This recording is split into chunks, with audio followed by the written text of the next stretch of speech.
Today, I'm going to introduce you to the story of a very notorious serial killer in USA. In the late 1980s, a sinister figure cast a dark shadow over the Pacific Northwest. A serial killer, later dubbed the Green River Killer, preyed upon sex workers in the Seattle area, disposing of their bodies in the Green River. Over 2 decades, he claimed the lives of more than 70 women. Because the place where the victims were crimes was at Green River, so people earning him moniker the Green River Killer. The story unfolds in Washington state, particularly in King County, which most populous of state. There is having a famous river named Green River, a long winding waterway, became the grim dumping ground for the butcher. It originates from Cascade Mountain, with most of both sides are banks, often shrouded in darkness, provided a secluded setting for his heinous crimes. The river flows through several towns, many of which have nightclubs. As night falls, some girls dressed in fancy clothing stand by the roadside to attract customers. If a client stops, they negotiate a price, and the girls get into the client's vehicle. The location of their intimate encounters is often decided by the customer, so sometimes the girls don't know where they will be taken. Given their profession, the girls must accept certain risks and taking ad. So what happened to these girls? Let's rewind to July 15, 1982, Wednesday, when 2 young girls were cycling along the Green River Road. As they passed a bridge, they noticed a white object floating on the river not far ahead. Curiosity led them closer to see better. What they discovered was the body of a naked woman, bloated and floating on the water's surface. The girls were terrified, and they quickly went to a nearby store and called the police.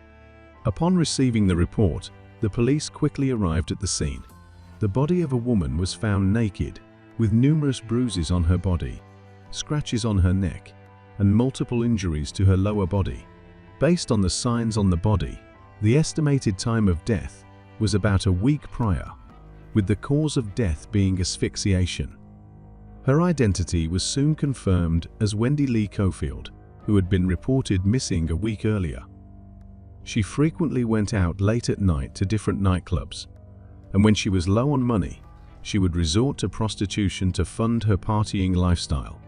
The last she had been saw by people was in Tacoma, which separated Green River 29 kilometers. A month later, on August 12, 1982, another girl was found in a similar condition in the Green River, 6.5 kilometers away from the first body. The forensic report revealed that the girl had been assaulted and she had died approximately 2 weeks prior. The victim was identified as 23-year-old Deborah Lynn Bonner, who had dropped out of high school, argued with her parents, and left home. She had met a drug dealer and became his girlfriend, eventually becoming addicted to drugs and turning to prostitution to buy drugs. The last time she was seen was around 2 weeks ago, when someone noticed her standing by the roadside, soliciting clients. Within 1 month, 2 brutal murders occurred, putting great pressure on local police. Most of the victims' clothing and belongings were not found near the scene, and due to the lack of evidence, the police could not find a clear direction for solving the case. 3 days later, on August 15, 1982, a man was rowing a boat on the Green River when he passed an area covered with aquatic plants.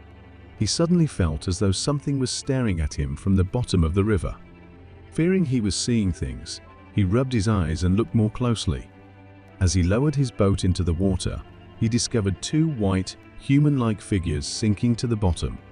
Curiosity led him to poke at the figures with his paddle, but the force caused him to fall into the water. Luckily, he was a strong swimmer, but his curiosity pushed him to dive down and check what was beneath. When he touched the objects, he realized they were not mannequins, but real people. The man quickly reported the discovery to the police. After receiving a report, police quickly arrived at the scene of a river, where the bodies of 2 girls were found tied to a large rock. Each had scratches on their necks and had been assaulted, with the cause of death determined to be asphyxiation. Investigators searched the surrounding areas for evidence or belongings of the victims, but found nothing. However, they later discovered another girl's body in the bushes, about 300 meters from the riverbank. She resembled the two earlier victims, naked and face down. A blue pair of pants was wrapped around her neck, and she had visible bruises on her arms and thighs. The identities of the three victims were soon confirmed: Cynthia Jean Hines and Marsha Faye Chapman, both professional sex workers, and Opal Chowmain Mills, a 16-year-old rebellious girl who frequented nightclubs. Within a few months, 5 victims were discovered in the Green River, all of whom were either sex workers or frequent visitors to nightclubs, with signs of assault and asphyxiation as the cause of death. In the area, many girls solicited clients along the roads, making it common for bystanders to see them getting into cars with strangers. This vulnerability allowed the perpetrator to target these girls, leading police to suspect that a local individual was responsible. The assailant appeared to specifically target sex workers and was believed to potentially continue his crimes. Due to the challenges in the investigation and the similarities among the victims, the perpetrator was dubbed the Green River Killer. Fear gripped the local community as residents worried about becoming the next victims. To expedite the investigation, police risked their safety by sending undercover female officers to engage with suspicious individuals, hoping to lure the killer into a trap. However, this attempt failed, and it became clear that the 5 initial victims were just the beginning. A month later, on September 25, 1982, near Seattle-Tacoma International Airport, police discovered another victim named Gisela Ann Lavaughn, who had been assaulted and died from asphyxiation. She had been reported missing 2 months prior. Although she had blonde hair, her hair was found to be black when discovered, leading investigators to believe she had been with her killer before her death. Initially, police thought this crime scene didn't match the Green River Killer's pattern, but the method of murder was similar. Investigators began to accumulate thousands of leads, identifying over 1,000 suspects. One notable suspect was Melvin Foster, a taxi driver who often encountered sex workers and had been seen conversing with several victims. Police monitored him closely, but during the surveillance period, no new murders matching the Green River Killer's profile occurred, raising suspicions against him. However, as new bodies of girls began to surface in the area, Melvin was eventually ruled out as a suspect. 1 year later, on April 30, 1983, a girl named Marie M. Malvar was driving on Interstate 90 with her boyfriend when they got into an argument. Angered, Marie got out of the car and stood by the road to solicit customers for her work. Suddenly, a red pickup truck approached, and after a brief conversation, she got into the truck. Marie's boyfriend had a habit of following her customers for her safety, and that day was no exception. He drove behind the pickup truck, but the driver seemed to notice he was being followed and sped away. Soon after, the boyfriend lost track of them. The next day, May 1, unable to get in touch with Marie, her boyfriend went to her house to look for her. However, her father informed him that she hadn't returned home the previous night. They had both heard about the Green River Killer recently active in the area, and fearing for her safety, they quickly went to the police to report her missing. Together with the police, they returned to the location where the boyfriend last saw the truck. Unexpectedly, they spotted the red pickup parked outside a house in the city. Investigating further, they found that the owner of the truck was Gary Leon Ridgway, a 34-year-old auto painter who frequently solicited prostitutes and had been arrested the previous year for purchasing sex. The police questioned Gary, but he denied giving Marie a ride. Since the boyfriend hadn't seen the driver's face clearly, they couldn't confirm whether it was him. Witnesses had reported seeing similar red pickup trucks before some victims went missing, it raising further suspicion about Gary. But he maintained that he had no connection to the case and didn't know any of the girls. He claimed his presence in the area was merely coincidental. The police, however, did not believe him and conducted a lie detector test, which he successfully passed. At that time, the lie detection method was considered a fairly scientific approach to crime detection, so the police's suspicions about Gary were dismissed. A week later, on May 8, 1983, the police discovered the body of a girl named Carol Christensen. She was found in a local park's lake, fully clothed but wearing mismatched shoes. One shoe was missing, and she had a bag over her head containing a newspaper from the Seattle Times discussing the Green River Killer case. The victim had her arms crossed over her abdomen, a bottle of alcohol in one hand, and two fish beside her, resembling the Last Supper from the Bible. Her clothing was disheveled, indicating she had been assaulted, and initially, the police thought this case was not related to the Green River Killer, but rather staged by a religious fanatic to provoke law enforcement. However, subsequent investigations suggested that the killer had changed his modus operandi to mislead the investigation. 6 months passed, and on November 1, 1983, a 21-year-old local girl named Kimberly Nelson was reported missing. Witnesses saw her get into a pickup truck and never return. Based on witness accounts, the police created a composite sketch of the driver. Since her body was not found, they could only classify her case as a disappearance. In the following year, 1984, the Green River Killer became more active, with victims discovered almost bi-weekly, totaling over 30 identified victims. Many others remained undiscovered. Most were sex workers, with the oldest victim being 38 and the youngest only 15. All had been assaulted, and the cause of death was asphyxiation. Most victims were impoverished and engaged in prostitution. When discovered, they were often found nude, with clothing sometimes missing or discarded nearby. Personal belongings and jewelry were often taken, leading police to believe the killer kept these items as trophies.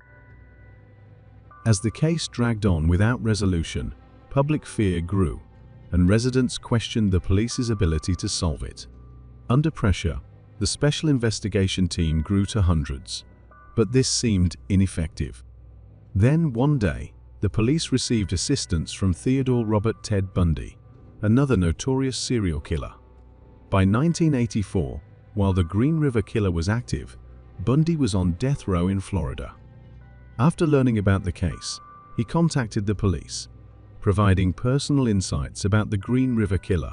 Ted advised the police to focus not on the bodies and evidence, but rather on the locations where the bodies were disposed of, suggesting that the killer might return to those sites to engage with the victims again. He recommended that if a new victim was discovered, the police should wait and observe rather than immediately move the body, as this might lead to capturing the killer. Despite following Ted's advice, later discovered victims had decomposed, leaving only bones, preventing the police from using any bait to catch the killer. A criminal profiling expert believed the Green River Killer was decreasing in activity and might disappear. They speculated he was a man aged 20 to 30, of average intelligence, with a low social status and a strong hostility towards women, possibly having been bullied by them, which led to vengeful feelings. He viewed women as deceitful and untrustworthy, and seeing girls soliciting would ignite his rage. He was physically capable of strangling an adult with his bare hands and had the skill to move bodies without detection. Over the years, police followed thousands of leads and identified over 1,000 suspects, yet the killer remained elusive. On June 14, 1986, police found the body of Kimberly Nelson, and the method of murder resembled that of the Green River Killer. However, before she disappeared, a witness had seen her get into a pickup truck and recognized the driver's face, After interviewing the witness, the police presented photos of suspects. The witness immediately identified the driver as Gary. The police then launched a detailed investigation into Gary, discovering he was elusive and often returned home at midnight. According to his girlfriend, he had an intense sexual appetite, needing to engage in sexual activities almost daily, and particularly enjoyed doing so outdoors. The police, along with Gary's girlfriend, visited the outdoor locations where they often engaged in sexual activities and discovered that these places were all near where the victims were found. Gary had previously been targeted by the police, but during earlier investigations, he successfully passed lie detector tests, which made the police trust him. Investigators went to the factory where Gary worked and obtained his attendance records, finding that his time off coincided with when most of the victims disappeared, indicating he had the opportunity to commit the crimes. After obtaining this lead, the police sought a search warrant, but after searching his home, they found no valuable evidence. By 1992, 10 years after the first case, the police had not made any breakthroughs. The Green River Killer had also stopped committing crimes. He may have died or ceased his activities for some reason. Continuing the investigation would require substantial manpower and funding, so the Green River Task Force was officially disbanded, with tens of thousands of items related to the case carefully stored. In August 2001, with advancements in science and technology, DNA technology was remarkably used to resolve criminal cases. The head of the task force, David George Reichert, who had worked for many years investigating the Green River Killer, became the chief of the Seattle Police Department. He had vowed to find the perpetrator and ultimately began to reopen the investigation into the Green River Killer. In at least 40 cases, the victims had been sexually assaulted prior to their deaths. Forensic evidence, including DNA semen's victim, was collected but couldn't be definitively linked to a suspect due to the limitations of the technology at the time. Years later, with advancements in DNA analysis, investigators were able to re-examine the evidence and found a match to Gary Ridgway's DNA. Ridgway, a 52-year-old auto painter, was arrested on November 30, 2001. Despite the gravity of the charges, he remained remarkably calm during his arrest, as if he had been anticipating it. The long-awaited breakthrough in the case finally brought the serial killer to justice. Gary Leon Ridgway, born February 18, 1949, in Salt Lake City, Utah, was the second of 3 sons born to Mary and Thomas Ridgway. His family life was troubled, with relatives describing his mother as domineering and recounting instances of witnessing his parents' arguments. His father, a bus driver, often complained about the presence of prostitutes in Utah and expressed disdain for sex workers. His mother, a strong-willed housekeeper who managed the family finances, was described as a harsh disciplinarian.